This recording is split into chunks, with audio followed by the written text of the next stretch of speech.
आदरणीय अध्यक्ष जी, हमारे पहले भी और वर्तमान भी हमने कई बार देखा है कि अनेक संकटों के बावजूद भी, अनेक असुविधाओं के बावजूद भी सांसद सदन में आए हैं और उन्होंने शारीरिक पीड़ा भी असह्य हो तो भी सदन में एक सांसद के रूप में, जनप्रतिनिधि के रूप में अपना कर्तव्य निभाया है। ऐसी अनेक घटनाएं आज हमारे सामने हैं। गंभीर गंभीर बीमारियों के बावजूद भी कोई व्हीलचेयर में आना पड़ा, किसी को डॉक्टरों को बाहर खड़े रख करके अंदर आना पड़ता था, लेकिन सभी सांसदों ने कभी न कभी इस प्रकार से अपनी भूमिका निभाई। कोरोना काल हमारे सामने उदाहरण है।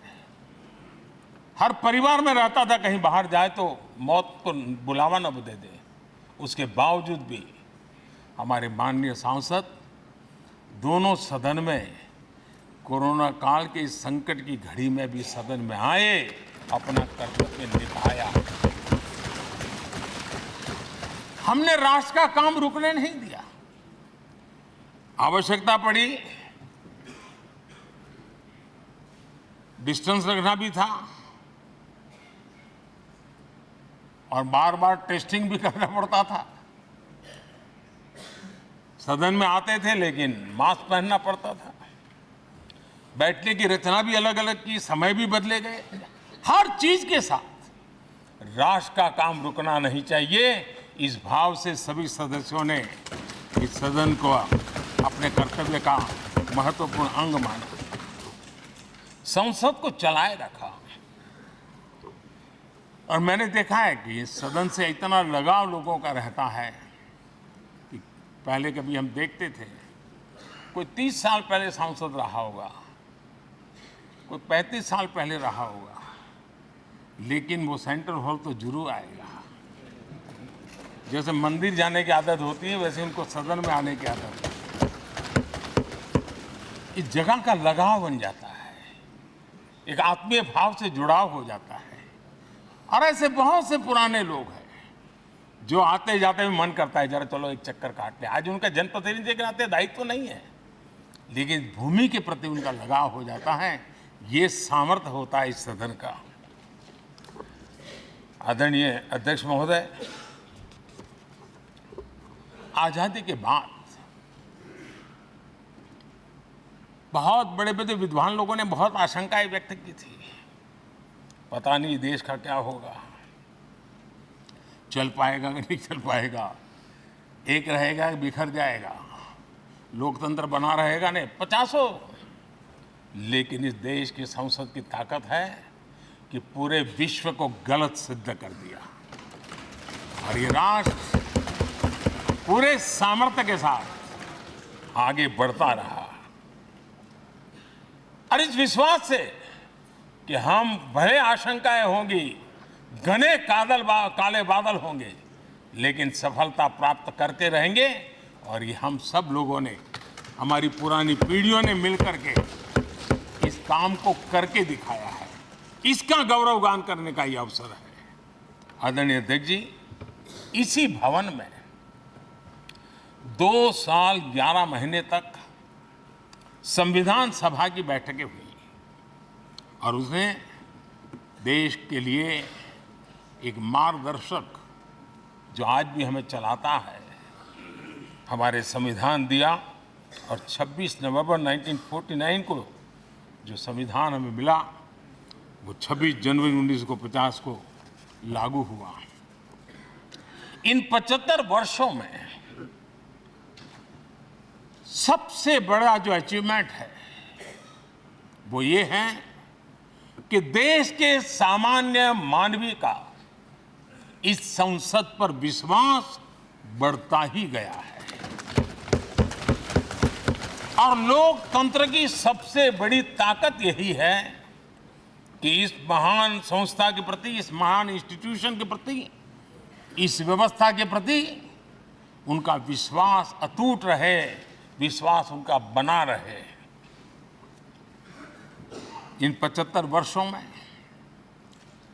हमारी संसद ने जन भावनाओं की अभिव्यक्ति का भवन भी बना दिया। यहाँ जन भावनाओं की पुरजोश अभिव्यक्ति और हम देखते हैं राजेंद्र बाबू से लेकर डॉक्टर कलाम, रामनाथ कोविंद और अभी द्रौपदी मुर्मू जी,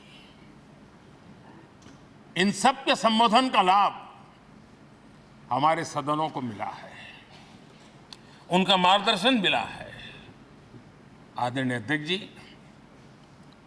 पंडित नेहरू जी, शास्त्री जी, वहां से लेकर के अटल जी, मनमोहन सिंह जी तक एक बहुत बड़ी श्रृंखला जिसने इस सदन का नेतृत्व किया है और सदन के माध्यम से देश को दिशा दी है, देश को नए रंग रूप में ढालने के लिए उन्होंने परिश्रम किया है, पुरुषार्थ किया है। आज उन सबका गौरवगान करने का भी अवसर है। आदरणीय अध्यक्ष जी, सरदार वल्लभ भाई पटेल, लोहिया जी, चंद्रशेखर जी, आडवाणी जी, न जाने अनगिनत नाम जिन्होंने हमारे इस सदन को समृद्ध करने में, चर्चाओं को समृद्ध करने के लिए, देश के सामान्य से सामान्य व्यक्ति की आवाज को ताकत देने का काम इस सदन में किया है। विश्व के भी अनेक राष्ट्राध्यक्षों ने हमारे इन सदनों को संबोधित करने का भी अवसर आए हैं और उनकी बातों में भी भारत के लोकतंत्र के प्रति आदर का भाव व्यक्त हुआ है। आदरणीय अध्यक्ष जी, उमंग उत्साह के पल के बीच भी कभी सदन की आंख से आंसू भी बहे। ये सदन दर्द से भर गया जब देश को 3 अपने प्रधानमंत्री उनको अपने कार्यकाल में ही खोने की नौबत आई, नेहरू जी, शास्त्री जी और इंदिरा जी। तब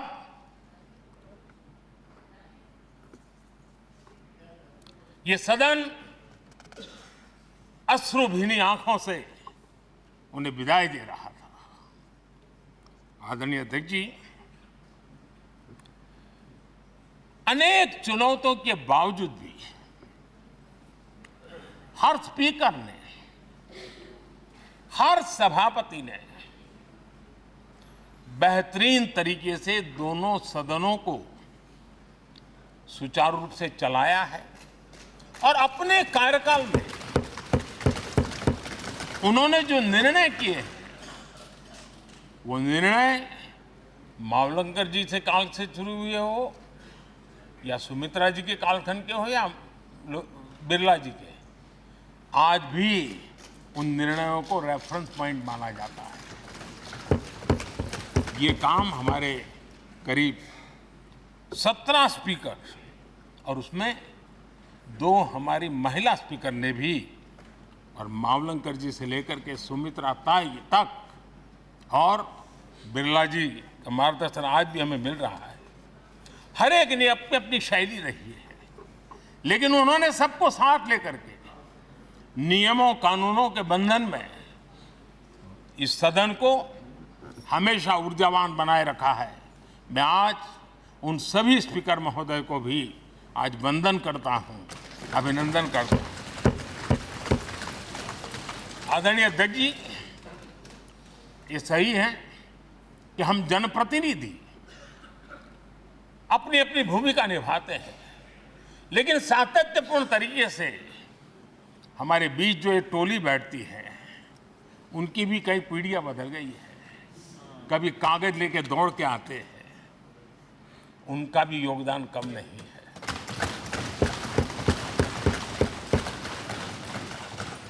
हमें कागज पत्र पहुंचाने के लिए दौड़ते हैं, सदन में कोई गलती ना हो जाए, उसके निर्णय में कोई गलत ना हो जाए, उसके लिए वो चौकन्ने रहते हैं। जो काम इनके द्वारा हुआ है उसने भी सदन के क्वालिटी ऑफ गवर्नेंस में तेजी लाने में बहुत बड़ी मदद की है। मैं उन सभी साथियों का और इनके पूर्व में जो रहे हैं उनका भी हृदय से अभिनंदन करता हूं। इतना ही नहीं, सदन मतलब ये खंड ही नहीं है, इस पूरे परिसर में अनेक लोगों ने, किसी ने हमें चाय पिलाई होगी, किसी ने पानी पिलाया होगा, किसी ने रात रात चली हुई सदन को किसी को भूखा पेट रहने नहीं दिया होगा। कई प्रकार की सेवाएं की होगी। किसी ने माली ने इसके बाहर के एनवायरनमेंट को संभाला होगा, किसी ने इसकी सफाई की होगी। न जाने कितने ही अनगिनत लोग होंगे जिन्होंने हम सब अच्छे ढंग से काम कर सके, और यहां जो काम हो वो काम देश को आगे बढ़ाने के लिए अधिक से अधिक तेजी से हो, उसके लिए जो माहौल बनाना, व्यवस्था बनाना, उसके लिए जिसने योगदान दिया है, मेरी तरफ से भी और इस सदन की तरफ से भी मैं उनका विशेष रूप से नमन करता हूं।